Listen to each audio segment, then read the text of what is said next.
अच्छा पाठिंबा अच्छा आहे हमें. मतदारांनी तुमच्या पक्षाला मतदान का करावे?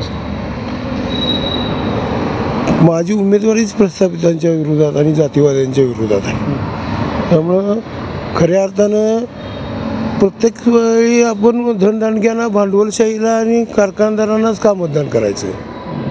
कधीतरी सामान्य माणसाला कोणीतरी मतदान करायला पाहिजे. सामान्य माणूस या तालुक्याचा केव्हा तरी आमदार व्हायला पाहिजे का नको? का फक्त मत बाबासाहेबांनी आम्हाला एक मताचा अधिकार दिला आहे, त्याचा वापर कशासाठी करायचा? दुसऱ्यांसाठीच का? तर बाबासाहेबांच्या अनुयायाला किंवा बाबासाहेबांच्या एक कार्यकर्त्याला मतदान लोकांनी का करू नये? तुमच्या विजयासाठी श्रीरक्षा काय? माझा विजय 100% होईल असं मला वाटतं. दलितांचा भरपूर आणि चांगल्या पद्धतीनं पाठिंबा आहे. आणि जसं मनोजदादा जरांगेनं मराठा समाज एकत्र केला, त्याच भूमिकेतनं मी माझा समाज एकत्र करायसाठी ही उमेदवारी दाखल केलेली आहे. आणि त्यामध्ये 100% मला यश मिळत चाललं आहे. आणि माझा समाज कुठंतरी एक व्हायला आहे आणि विखुरलेला आहे. विखुरलेल्या समाजाला एकत्र करायसाठी आणि खऱ्या अर्थानं आज माझी ही सुरुवात आहे. म्हणजे मी कुठेतरी हे धाडस केले हे प्रस्थापितांच्या विरोधात, भांडवलशाहीच्या विरोधात. आणि ह्यामुळं भविष्य काळात ह्याचा कुणाला तरी बेनिफिट होईल. आणि इथला जे बाबासाहेबांनी सांगितलं आहे की बाबा समाज करणारा राजकारणाची जोड पाहिजे. आणि ती जोड जर मिळायची झाली राजकारणामध्ये कुणीतरी उठाव करायला पाहिजे. जसं बाबासाहेबांनी उठाव करून आज जे शोषित पीडित समाजाला कुठं सन्मानानं बसायची किंवा सन्मानानं वागणूक मिळाल्या, हे बाबासाहेबांनी केलेला उठाव होता. आणि तसाच मी या राजकारणामध्ये बाबासाहेबांच्या विचारानं आणि बाबासाहेबांच्या आचारानं हे ह्यामध्ये उठाव करायचं काम केलं आहे. आणि त्यामुळं मला लोकांचा चांगला प्रतिसाद आहे. कुठेतरी लोक म्हणाले की बाबा आता आपला कोणतरी आहे कॅन्डिडेट, म्हणून मला सगळी मदत करायला चालू केली. धनदानग्यांच्या मध्ये माझी उमेदवारी आता लोकांनासुद्धा वाटायला आहे की दलित कार्यकर्ते उमेदवारी दाखल करायचे आणि पाठिंबा घ्यायचे. त्यांना वाटायचं पैसे दिले की मागे घेतात. पण मला जरी ऑफर आली तरी ती मी मानलेलं नाही. मी म्हटलं बाबासाहेबांनी जशी सुरुवात केली तशी राजकारणातली अस्फुटता नष्ट करायसाठी मी माझ्या उमेदवारीने ही सुरुवात केलेली आहे. आपण जिंकू असा किती विश्वास आहे? करेक्ट विश्वास आहे. काय अडचण नाही. आमच्या समाजाने एकत्र आलं.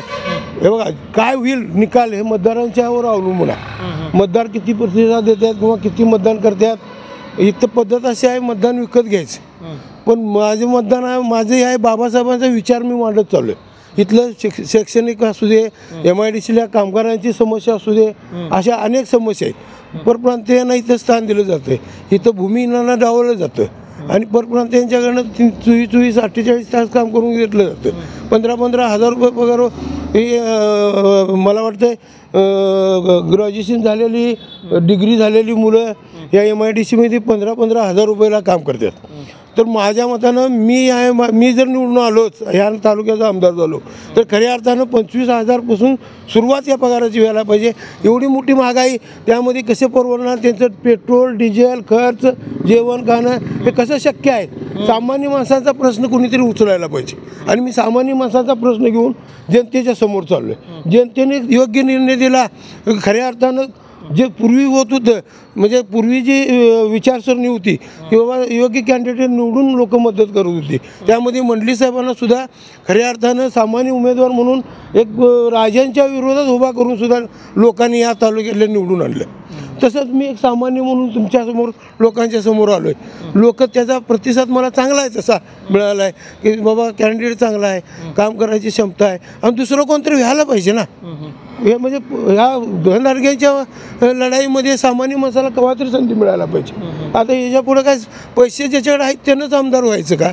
आणि मग देशाचं आणि राज्याचं कसं हे होणार आहे? पण सामान्य माणसाला जर न्याय दिला तर खऱ्या अर्थानं ह्या देशाचं किंवा या समाजाचं किंवा या महाराष्ट्राचं चांगलं होईल. कारण चांगली माणसं, माझं शिक्षण आहे, चांगल्या पद्धतीनं मी काम करू शकतो. सर्वसामान्यात मी अनेक चळवळीमध्ये काम केलेलं आहे, चळवळीमध्ये भाग घेतलेला आहे, सामान्यासाठी लढा दिलेला आहे. आणि चांगल्या अर्थानं जे खऱ्या अर्थानं आता समाजानं सुद्धा बदलायला पाहिजे. पैसे देऊन स्वतःचं मत विकत द्यायला नको पाहिजे. खरं काम कोण करणार आहे त्याला मतदान द्यायला पाहिजे. अशी माझी एक भूमिका समाजासमोर मी मांडलेली आहे. डबल इंजिन सरकार बोलते. हां नाही ही डबल इंजिन पिबल इंजिन सगळ्या लोकांना कळालेलं आहे. सगळ्यांनी कोट्याधीश रुपये घेऊन ह्या पक्षातून त्या पक्षातून ह्या पक्षात जाणारी माणसं बरं त्यांची नीतिमत्ता किती खोटं बोलायचं ह्याला काय अर्थच नाही. जनतेला सगळी खोटं म्हणजे जनतेला काहीच समजत नाही असं नेते मंडळींचं एक हे झालं आहे समज झाला आहे. पण जनता बी हुशार आहे. भविष्य काळात आज नाही उद्या आमच्यासारखे कार्यकर्ते जर ह्यात उतरायला आहेत तर भविष्य काळात चांगलं कुठंतरी होईल आणि जनता हे समजून जाईल की बाबा यांना काय मदत करून उपयोग नाही. मोठ्यालाच मोठं किती वेळा करायचं. खऱ्या अर्थानं समाजाचं काम करणाऱ्या माणसाला मोठं करायला पाहिजे ना. आणि ही भूमिका घेऊन आम्ही आता ह्या निवडणूक रिंगणात उतरलो आहे. आता बघू किती प्रतिसाद लोक देतात. आमची भूमिका तुमच्यासारख्या आणि मीडिया आमच्याकडे नाहीच मुळात. तुम्ही आला तुमचं खऱ्या अर्थानं स्वागत आहे. आणि का तर आमच्यासारख्या लोकांना प्रसिद्धच करत नाहीत कोण. ते कॅमेरेसुद्धा त्यांच्याकडे धनदांडगे यांच्याकडेच. कारण आमची उमेदवारी अगदी किरकोळ ह्याच्यातनं केलेली असते.